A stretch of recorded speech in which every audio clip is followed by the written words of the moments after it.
Assalamualaikum warahmatullahi wabarakatuh. Innal hamdalillah nahmaduhu wa nasta'inuhu wa nastaghfiruh wa na'udzu billahi min shururi anfusina wa min sayyiati a'malina. May yahdihillahu fala mudilla lahu wa may yudlil fala hadiya lahu. Asyhadu an la ilaha illallah wahdahu la syarika lah wa asyhadu anna Muhammadan abduhu wa rasuluh. Ya ayyuhalladzina amanu taqullaha haqqa tuqatih wa la tamutunna illa wa antum muslimun. Ya ayyuhan nasu taqu rabbakum alladzi khalaqakum min nafsin wahidah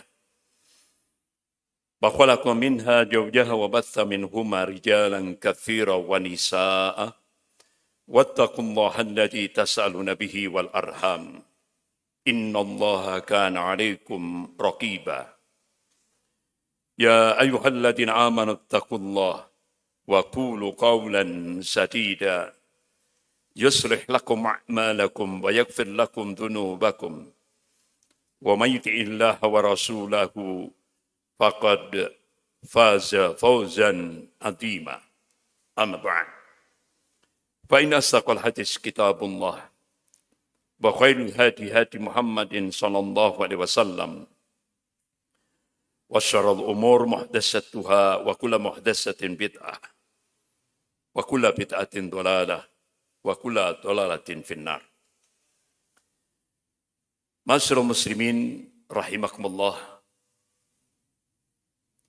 Kita melanjutkan bahasan kita pada Kamis yang lalu sampai pada satu pertanyaan. Benarkah narasi radikalisme agama yang mengancam Pancasila atau negara? Satu sisi kita bisa melihat realitas di lapangan. Stigma radikalisme itu hanya hantu yang diciptakan oleh Cina yang sekarang sedang mencengkeram Indonesia, imperialisme Cina.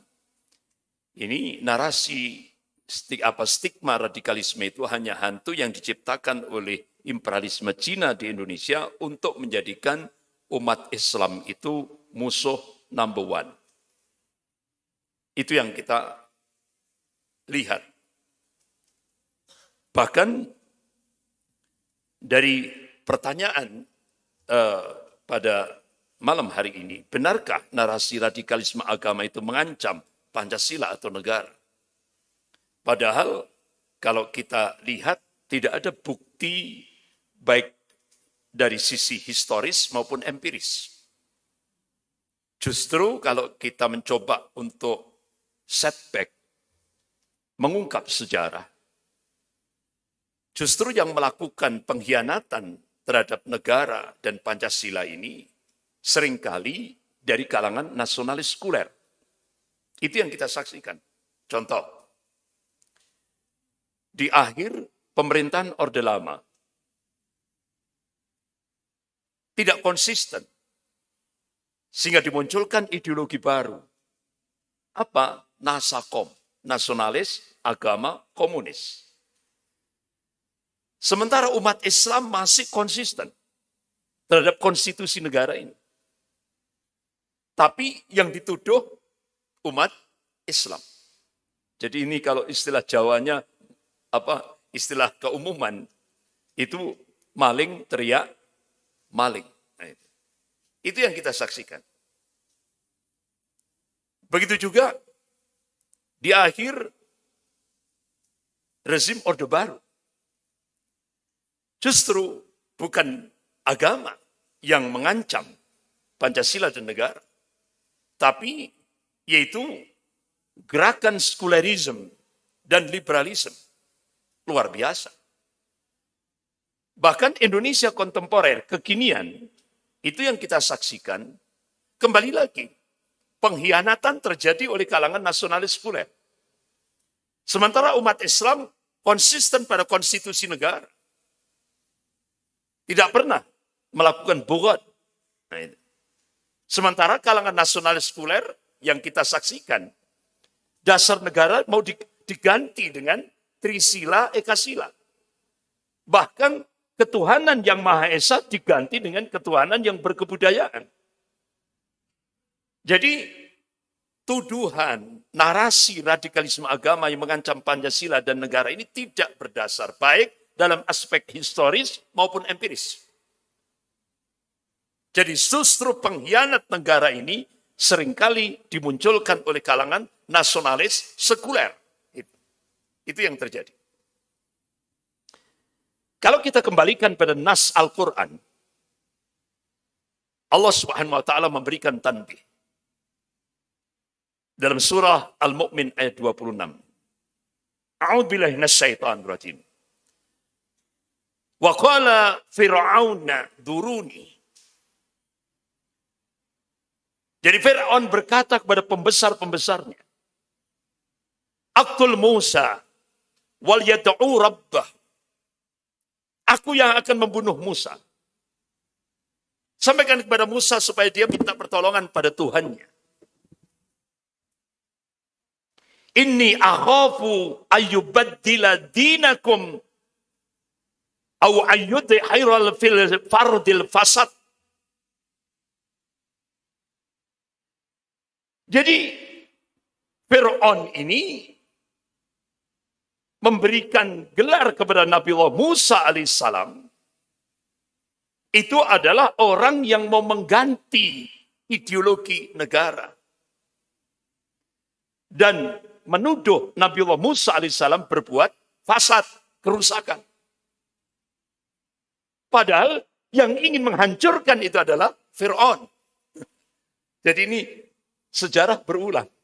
Maling teriak, maling. Di Indonesia terjadi lagi. Di Indonesia sejarah berulang. Yang melakukan penghancuran terhadap negara ini kalangan nasionalis sekuler. Tapi yang dituduh adalah umat Islam. Padahal kalau kita buka secara historis, saham terbesar sampai Indonesia merdeka itu adalah ulama dan umat Islam. Itu saham terbesar bagi Indonesia. Bapak-bapak, ibu-ibu yang dimuliakan Allah. Jadi stigma radikalisme, stigma terorisme, korban terbesar dengan stigma terorisme adalah umat Islam. Ini diungkap oleh John Pilker, wartawan dari Australia. Jadi hakikatnya kata beliau, tidak ada perang melawan terorisme itu tidak ada. Yang ada itu adalah perang menggunakan alasan terorisme. Makanya kenapa Bapak Ibu yang dimuliakan Allah, Satgas, Ketua Satgas Terorisme, Ketua Satgas Intelijen, yaitu Bapak Laksamana Mulyo Wibisono. Beliau menegaskan, karena beliau Ketua Satgas Intelijen Negara Republik Indonesia. Beliau mengatakan, terorisme di Indonesia itu proyek yang dijadikan korban umat Islam. Itu proyek. Untuk apa? Dolar. Itu proyek. Bagaimana strateginya? Strateginya itu kalangan muda yang basic dasar agamanya, ya kan? Itu sangat-sangat minim, itu direkrut. Kemudian di brainwash, dicuci otaknya. Kemudian didoktrin dengan jihad yang salah. Akhirnya dia digerakkan untuk melakukan operasi intelijen flash flag. Apa itu operasi intelijen flash flag? Ada sebuah operasi intelijen. Kalau sudah berhasil, siapa yang dijadikan kambing hitam? Adalah umat Islam. Itu proyek. Jadi radikalisme, terorisme di Indonesia itu proyek untuk mencari fulus. Jadi seperti itu. Jadi terorisme dan radikalisme itu adalah alasan terbaik untuk memerangi kaum muslimin. Lebih khusus di Indonesia. Ini yang terjadi. Makanya Indonesia kontemporer, Indonesia kekinian, itu gerakan Islamophobia sangat-sangat terstruktur, sistematis, dan masif sekali. Padahal Perserikatan Bangsa-Bangsa, PBB, sudah menjadikan tiap tanggal 15 Maret itu menjadi hari internasional combat, perang melawan Islamophobia, kebencian terhadap Islam. Nah, Indonesia kan anggota PBB, Perserikatan Bangsa-Bangsa. Tapi aneh, Indonesia mayoritas Muslim, tapi gerakan kebencian terhadap Islam semarak, terstruktur, masif, ya, sistematis dan masif sekali. Kenapa ini bisa terjadi? Karena imperialisme Cina. Ini.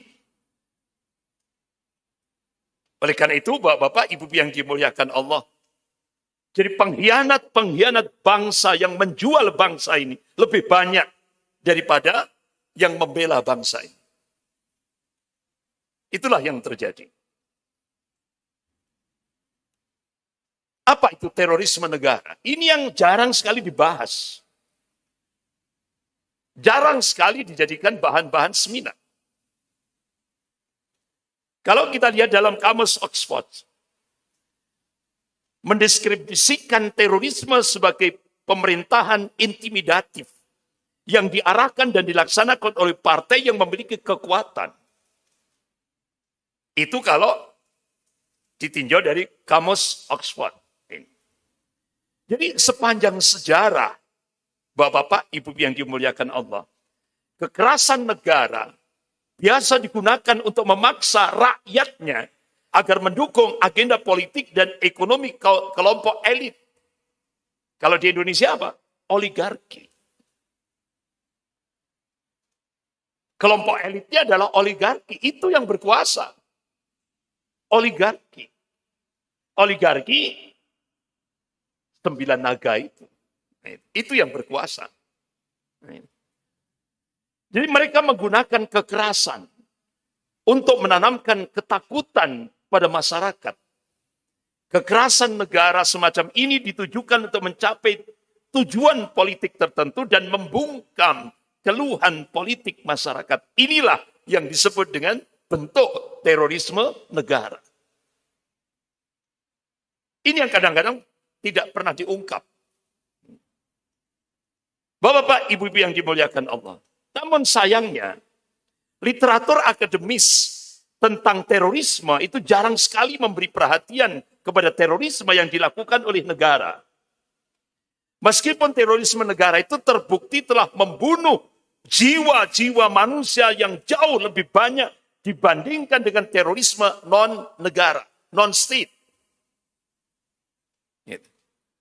Coba pada abad ke-20, itu hampir 170 juta hingga 200 juta nyawa manusia di muka bumi ini telah menjadi korban keganasan terorisme negara. Tapi ini jarang diekspos di media. Baik melalui genosida, pemusnahan massal, pembunuhan massal, atau pemaksaan kelaparan, atau proyek kemiskinan. Seperti di Indonesia. Itu diungkap oleh John Perkin, pakar ekonomi Amerika, dalam bukunya An Economic Hitman. Indonesia ini merupakan satu prototipe sebuah negara yang punya proyek, policy, proyek, yaitu pemiskinan. Jadi kemiskinan itu di Indonesia itu diciptakan, bukan alami.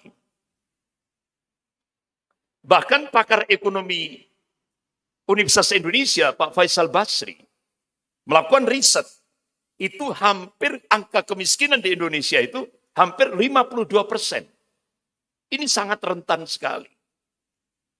Bahkan Bapak-bapak, Ibu-ibu yang dimuliakan Allah, lembaga dunia memasukkan Indonesia, akhirnya lembaga dunia memasukkan Indonesia masuk kategori 100 negara termiskin tingkat dunia. Indonesia. Kenapa?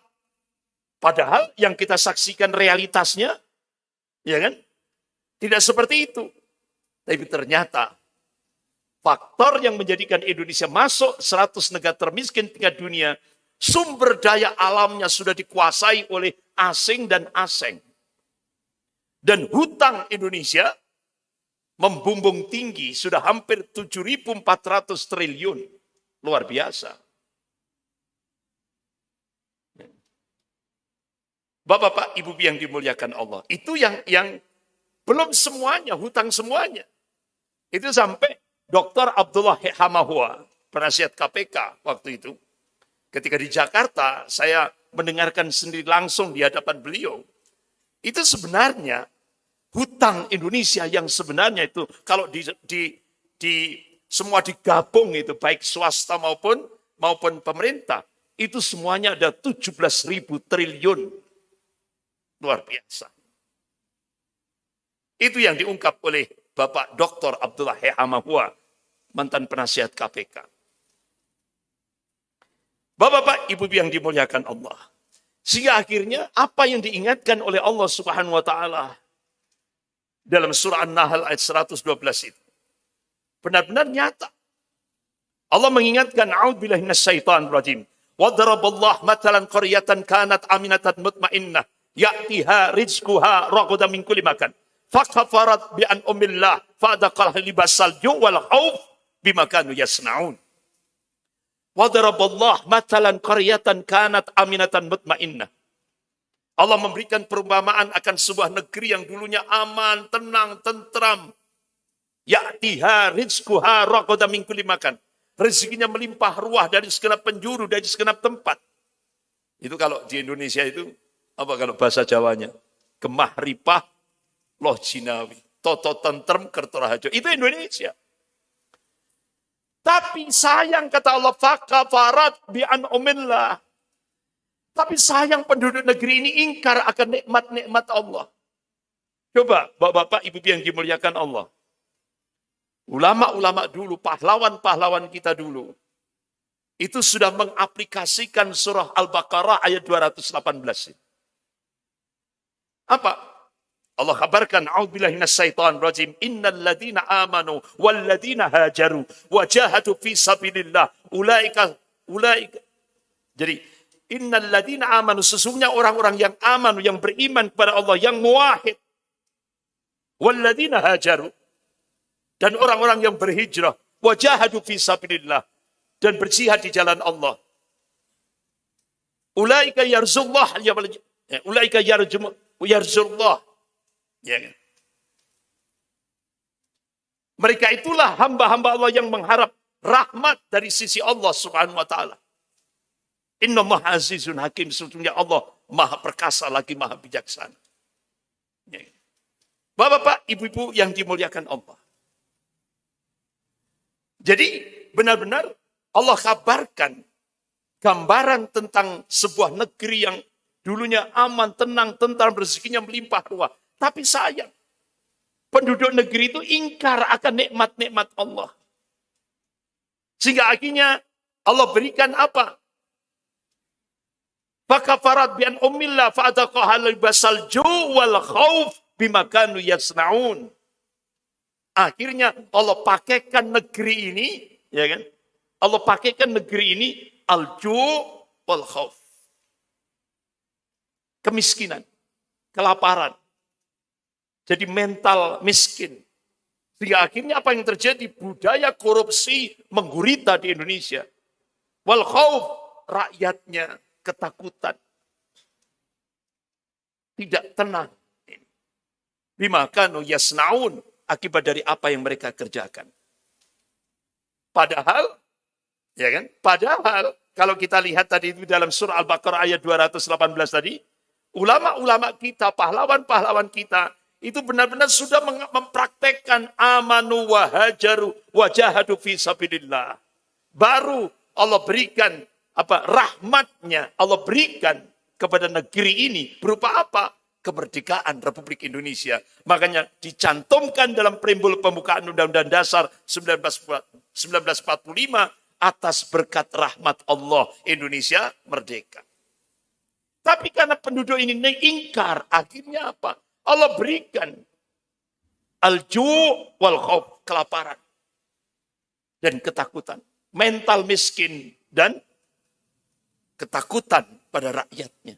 Inilah yang terjadi. Dampak daripada ingkar akan nikmat-nikmat Allah dari sebuah negeri ini. Bapak-bapak, ibu-ibu yang dimuliakan Allah. Coba kita lihat.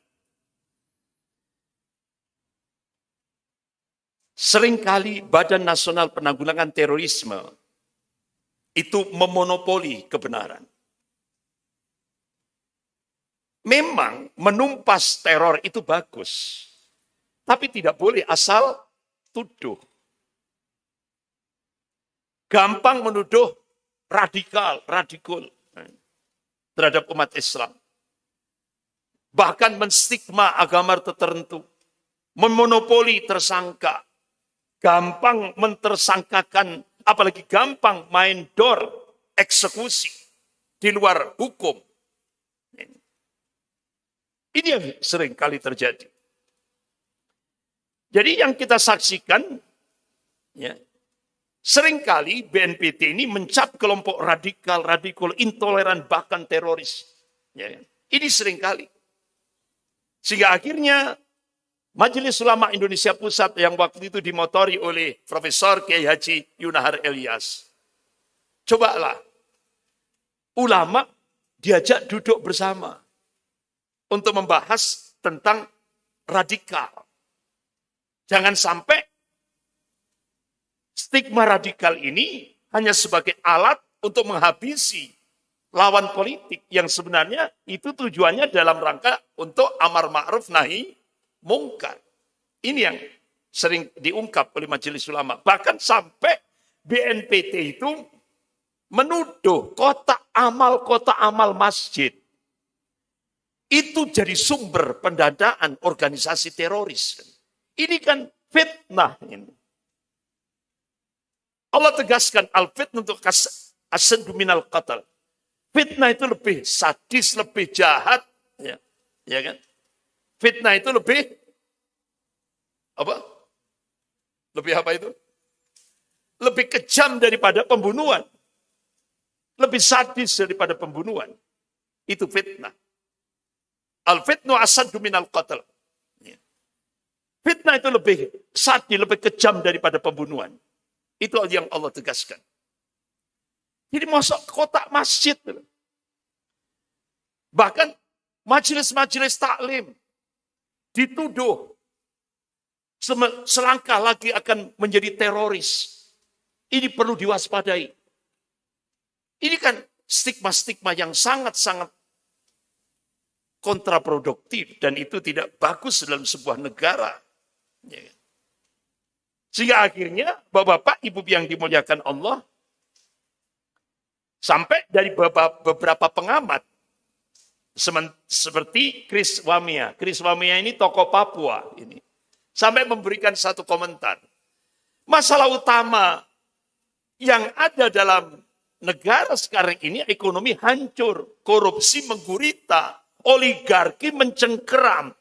Akhirnya apa? Untuk menutupi itu, akhirnya dibuatlah gerakan Islamophobia dengan stigma radikalisme, terorisme. Itu untuk menutupi kebobrokan ini. Itu kata tokoh Papua, Chris Wamia. Jadi sebenarnya masalah negeri ini adalah ekonomi hancur, korupsi menggurita, oligarki mencengkeram betul. Baik oligarki ekonomi maupun oligarki politik.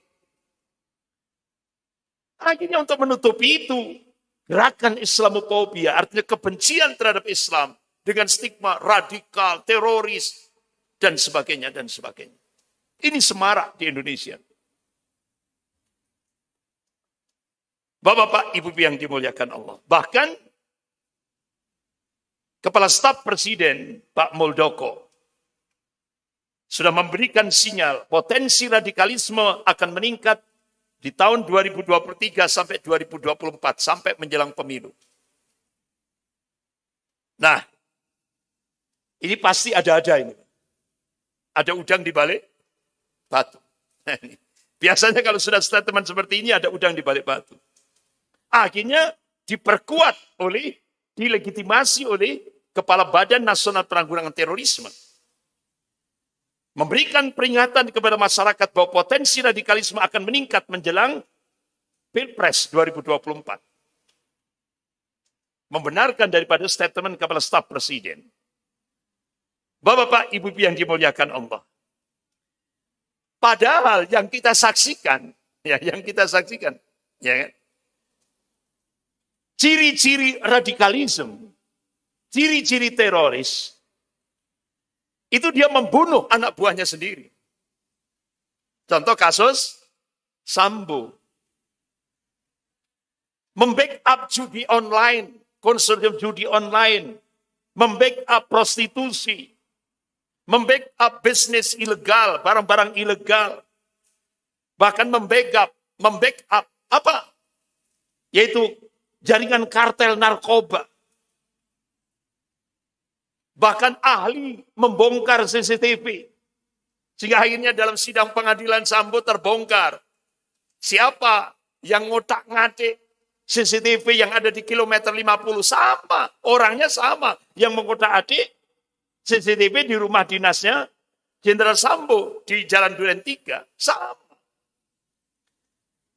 Bahkan ciri-ciri radikalisme, ciri-ciri teroris itu menjual barang bukti narkoba 5 kilogram. Bahkan menembakkan gas air mata di stadion Kanjuruhan. Ini yang ciri-ciri yang benar radikalisme dan terorisme. Jadi, tapi yang kita saksikan, yang dituduh itu umat Islam. Padahal mereka sendiri yang melakukan. Nah, ini. Yaitu makanya istilah gampangnya itu maling teriak maling. Itu yang terjadi. Jadi sebenarnya narasi radikalisme, terorisme itu tidak pas ditempelkan kepada umat Islam. Karena sekarang wa makaru wa makarallah wallahu khairul makirin. Mereka membuat makar, tapi Allah membalas makar mereka dan Allah sebaik-baik pembuat makar. Akhirnya Allah tampakkan siapa yang sebenarnya radikal, siapa yang sebenarnya teroris. Akhirnya ditampakkan mereka sendiri yang selama ini menuduh, menstigma umat Islam dengan radikal, teroris dan sebagainya. Ternyata mereka sendiri yang melakukan. Bapak-bapak, ibu-ibu yang dimuliakan Allah. Oleh karena itu, Profesor Din Samsudin, beliau Ketua Dewan Pertimbangan Majelis Ulama Indonesia Pusat, mantan pimpinan pusat Muhammadiyah. Beliau minta, kalau bisa Badan Nasional Penanggulangan Terorisme itu dirubah. Jadi Badan Nasional Penanggulangan Oligarki. Itu yang pas. Atau diubah Badan Nasional Penanggulangan PKI. Itu pas. Itu usulan dari Profesor Din Samsudin. Tapi selama ini kan yang dituduh umat Islam. Padahal umat Islam tidak melakukan itu. Jadi maling teriak maling. Ini. Bapak-bapak, ibu-ibu yang dimuliakan Allah. Coba kita lihat bagaimana korupsi menggurita di Indonesia. Coba kita tidak bisa. Apa artinya masih teringat kita bagaimana korupsi di KPU. Bagaimana korupsi di KPK. Bagaimana korupsi di Pertamina. Bagaimana korupsi di BPJS. Bagaimana korupsi Asabri, Jiwasraya, Bumi Putra, Garuda Indonesia, Inalum, Migas, PTPN, Pelindo, bahkan sampai impor bawang putih pun dikorupsi.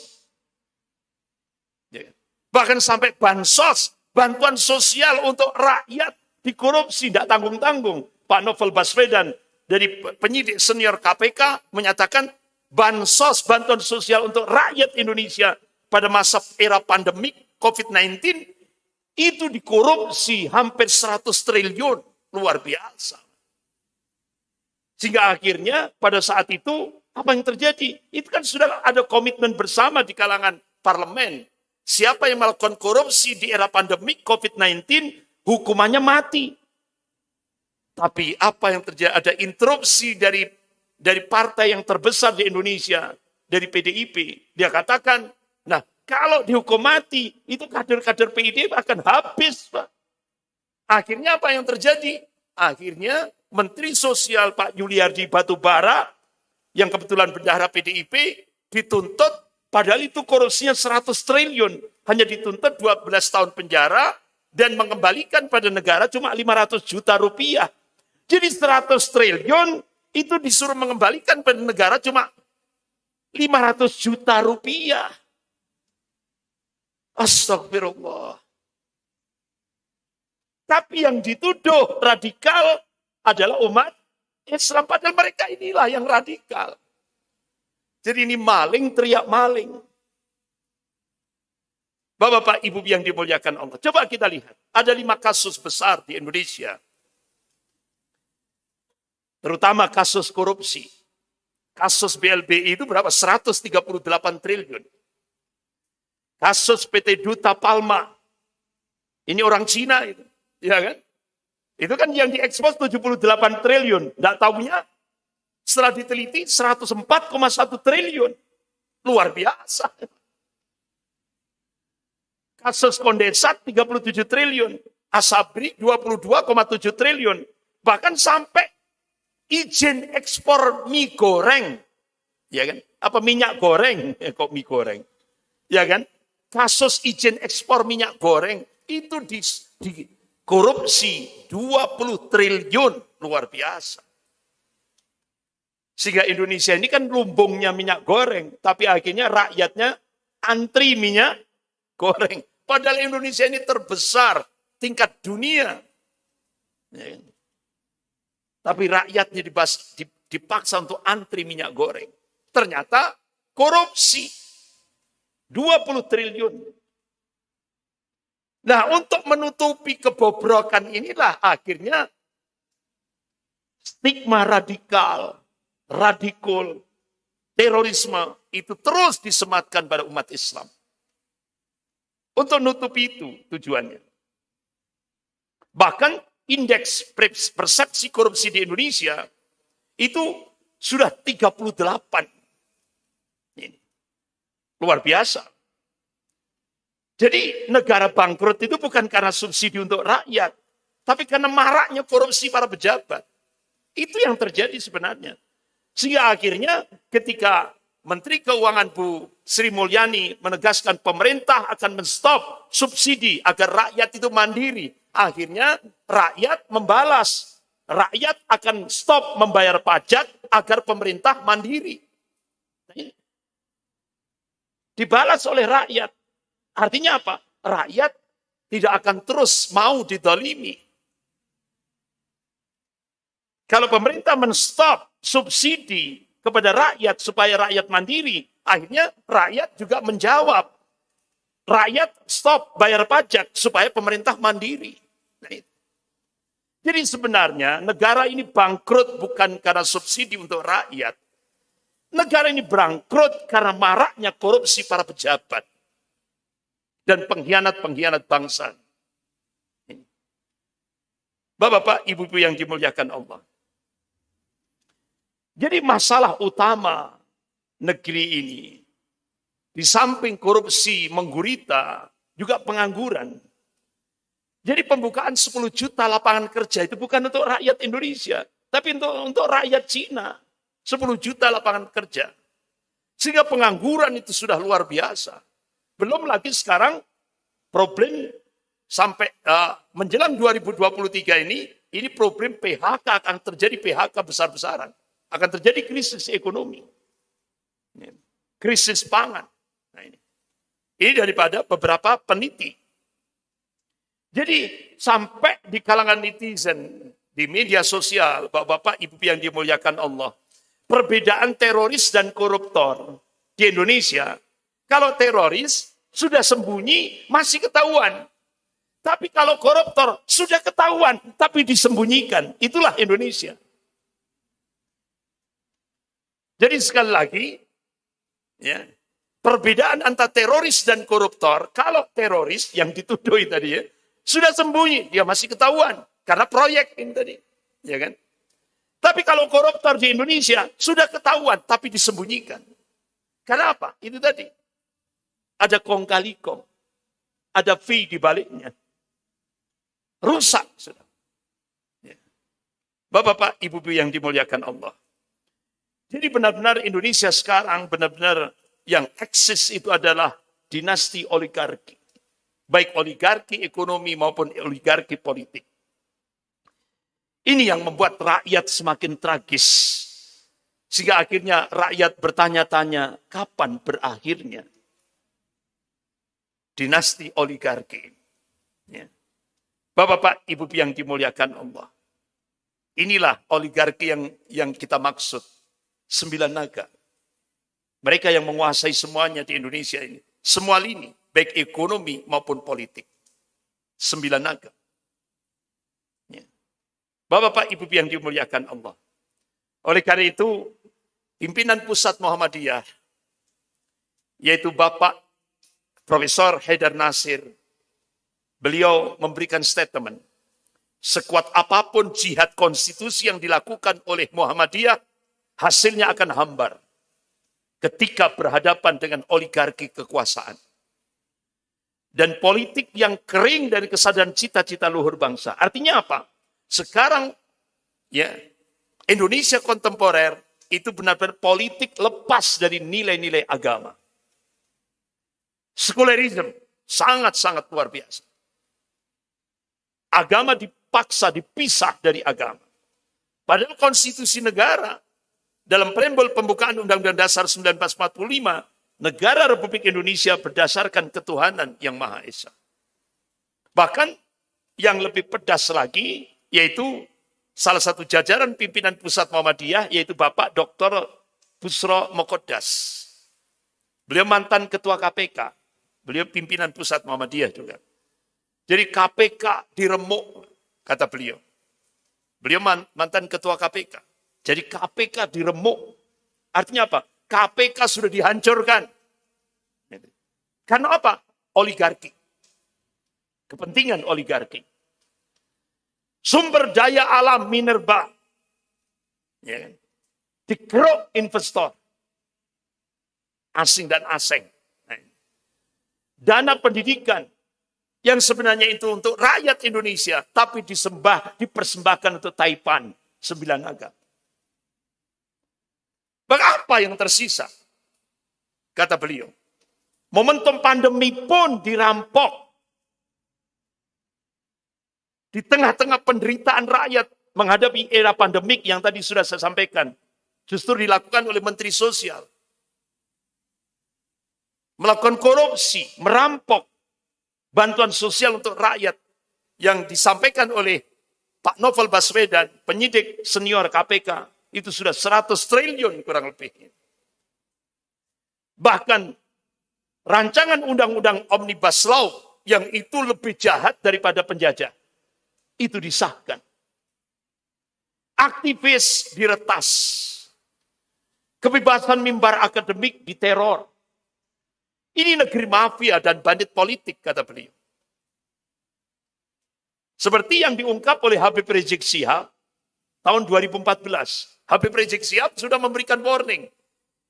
Negara Kesatuan Republik Indonesia ini akan dihancurkan oleh mafia. Nah, kita baru tahu 2022. Padahal itu sudah disampaikan oleh Habib Rizik Syihab. Itu 2014. Kita baru tahu 2022 dengan kasus Sambo. Mafia. Yang ingin menghancurkan negara Kesatuan Republik Indonesia.